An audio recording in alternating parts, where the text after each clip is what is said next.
When people are bewildered, they tend to become credulous, meaning when they're freaking out, they'll believe anything. When they don't know what to do, they'll just buy into it.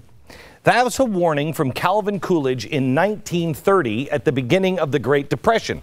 And he was talking about the danger of expecting too much government. It was enlarged during times of distress, and you started to just accept that the government would do all of these things because you didn't know what to do. Sound familiar?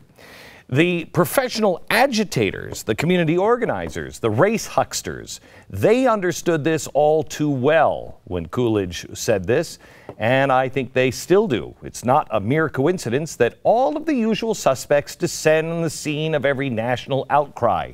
It is by design. Now, there are people who are really out there protesting, but the grassroots portion are usually very, very small. Do you remember the chalkboard that we put up here? Because it's playing out right now. Radicals, Islamists, communists, socialists work together against Israel, work together against capitalism, work together to overthrow stability. This was the main theme in Seattle this weekend, in Baltimore, in Dallas, in Oakland, California, all over the country. These things were happening. They cascade, sweep the Middle East, begin to destabilize Europe and the rest of the world. So that is what's happening right now. Now let me tell you what happened this weekend in Dallas. Two protests decided to converge and protest alongside one another. You want to flip that for me? One protesting police brutality and the other calling for immigration reform.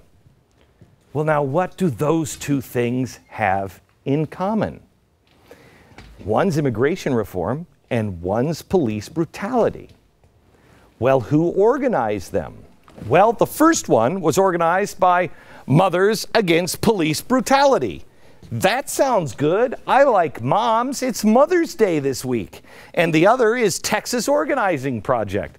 I like organization and I like Texas. Let's look at these guys. Mothers Against Police Brutality.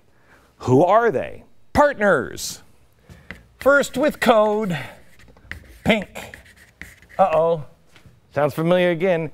Oh, and MoveOn.org. Usual suspects. Both well-known Soros organizations, and they're supported by Cornel West, who, of course, has spoken at their events and is connected to the Nation of Islam. Pretty good, huh? Yeah. So Mothers Against Police Brutality, code pink, MoveOn.org, and Nations of Islam. I just want to show you what they said to Nations of Islam. Mothers Against Police Brutality would like to express our sincere thanks to the Nation of Islam for their awesome security at our Dallas to Baltimore protest and march yesterday. Do you remember about 3 weeks ago, we told you that the Nation of Islam would provide security. They would be the muscle behind everything that is spontaneous, that is starting to pop up. Here you have evidence of it. Now, the Texas Organizing Project has received about $20,000 from the Tides Foundation. We're going all old school, and it's just like 3 years ago all over again. And a grant from Open Society, say it with me, that is George Soros. George Soros. George Soros. Now, the reason why George Soros gave them this money is because it's a grant to support statewide organizing, promoting social and economic equality for low to moderate income Texans through community organizing and other civic engagement. The Texas Organizing Project has interesting roots. We know them not as the Texas Organizing Project at all. We know them before they changed their name as ACORN. Do you remember the show we did when we said, you gotta stop them, otherwise they're just going to change their name? You gotta get to the root, because all they'll do is change the name. And then I remember looking at the television and say, if I'm wrong, call me. Texas Organizing Project. formerly known as ACORN. Why? Well, they got caught on tape and somebody exposed them, offering up advice on how to skip taxes and hide prostitution rings. Remember that episode? I know they do. So you have organizing done by ACORN, sending people into the streets, all financed by George Soros and the Tides Foundation, and the muscle is being provided by the Nation of Islam. You know what made me think of this? Mothers Against Police Brutality. I remember when we first did the episode on the Tides Foundation, I remember seeing mothers against all kinds of stuff. And I remember thinking, that's really smart. They just open these things up. Who's going to argue about moms against anything? Especially the week before Mother's Day. This isn't anything grassroots. This is the same tired script. All the world is but a stage, and all the men and women merely players, and they have their exits and their entrances, and one man plays many parts. The Weather Underground. Remember the episode we did on the Weather Underground? This is their manifesto.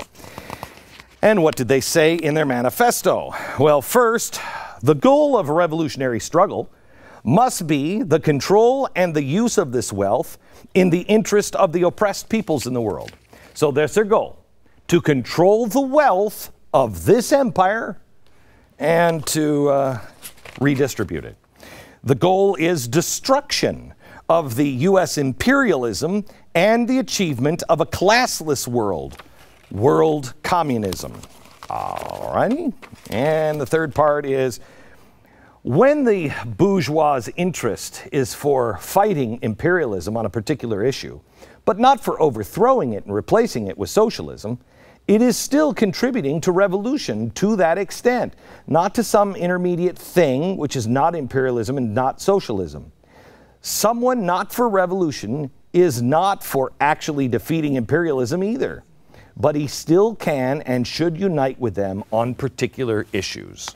What they're saying is, cobble together a whole bunch of people that are pissed off. Even if their goal is not revolution, doesn't matter. They'll contribute to that revolution. So, do all the moms against police brutality, do they have the same goals as the people behind ACORN or Code Pink or the Nation of Islam? No. It goes back to the first chalkboard. The communists, the Islamists, the anarchists will gather together. They never have the same goals. It doesn't matter. There are enough people that have a goal to unite, which will defeat the U.S. imperialism. And what unites them? Their oppression.